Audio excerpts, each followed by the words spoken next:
भागवत गीता अध्याय 3 कर्मयोग श्लोक 9 यज्ञार्थात् कर्मणोऽन्यत्र लोकोऽयं कर्म बंधनः तदर्थं कर्म कौन्तेय मुक्त संगः समाचर।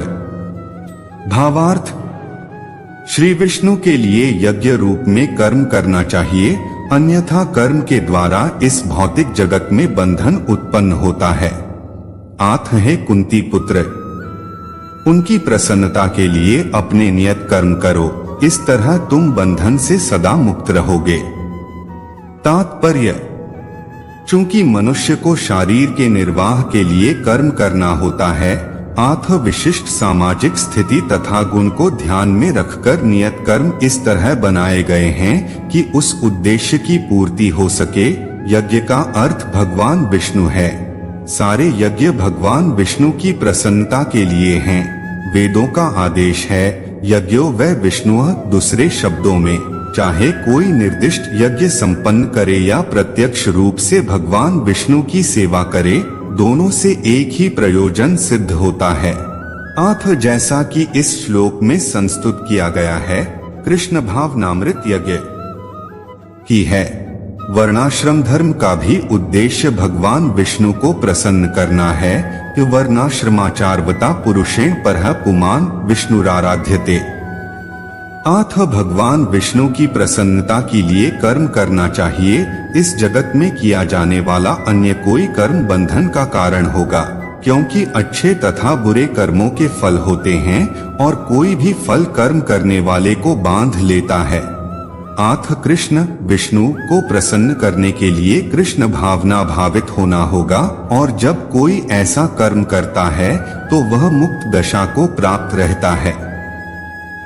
यही महान कर्म कौशल है और प्रारंभ में इस विधि में अत्यंत कुशल मार्गदर्शन की आवश्यकता होती है।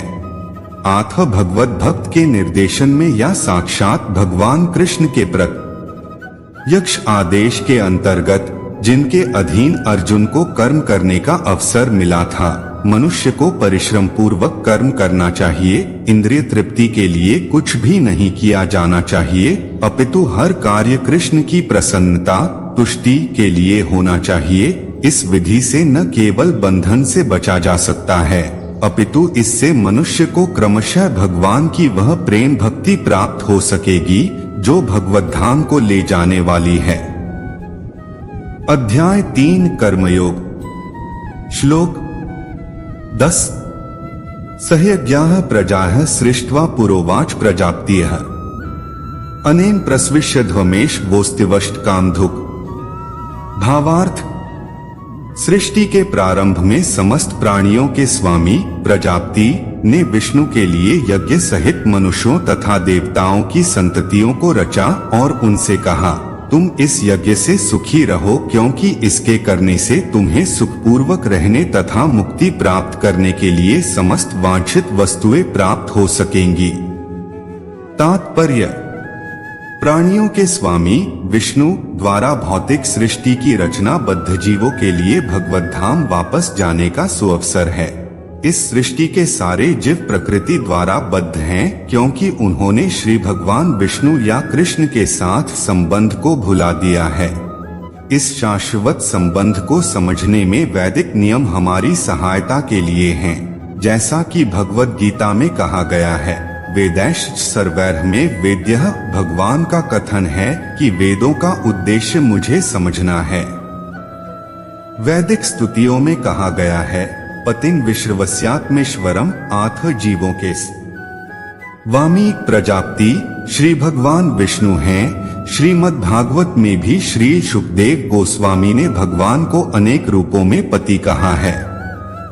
श्रियः पतिर्यज्ञप्तियः प्रजापतिर्धिया पतिर्लोक पतिर्धराप्तियः पतिर्गतिश चांदक्वर्ष्ण सात्वता प्रसीदता में भगवान सतापतियः।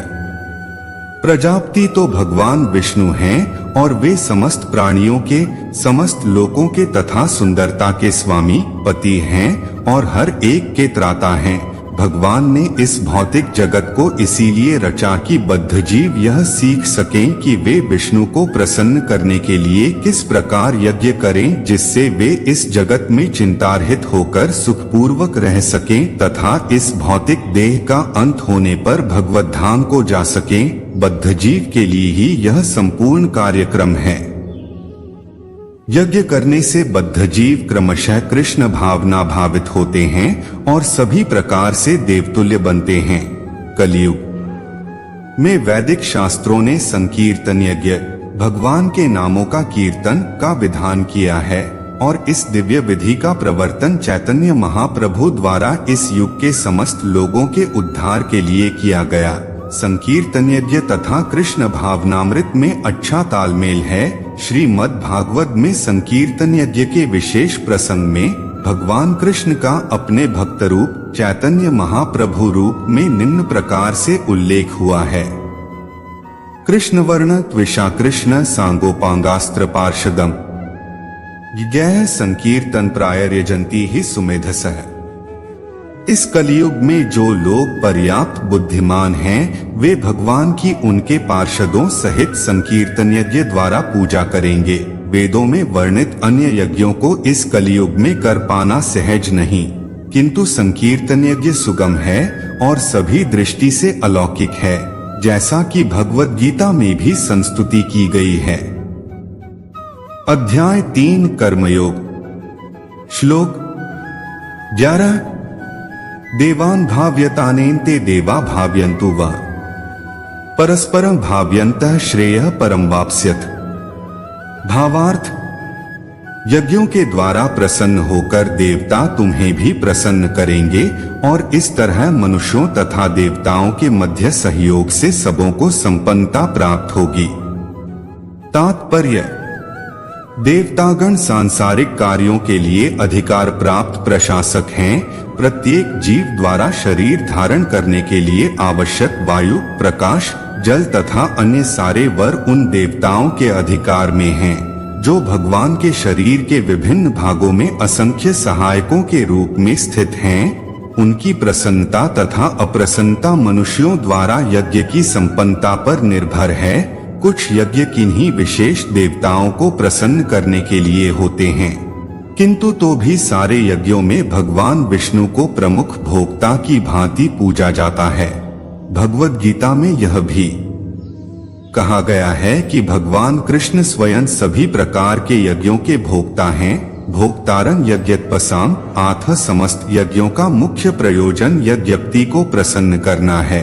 जब ये यज्ञ सुचारू रूप से संपन्न किए जाते हैं तो विभिन्न विभागों के अधिकारी देवता प्रसन्न होते हैं और प्राकृतिक पदार्थों का अभाव नहीं रहता। यज्ञों को संपन्न करने से अन्य लाभ भी होते हैं, जिनसे अंततः भवबंधन से मुक्ति मिल जाती है।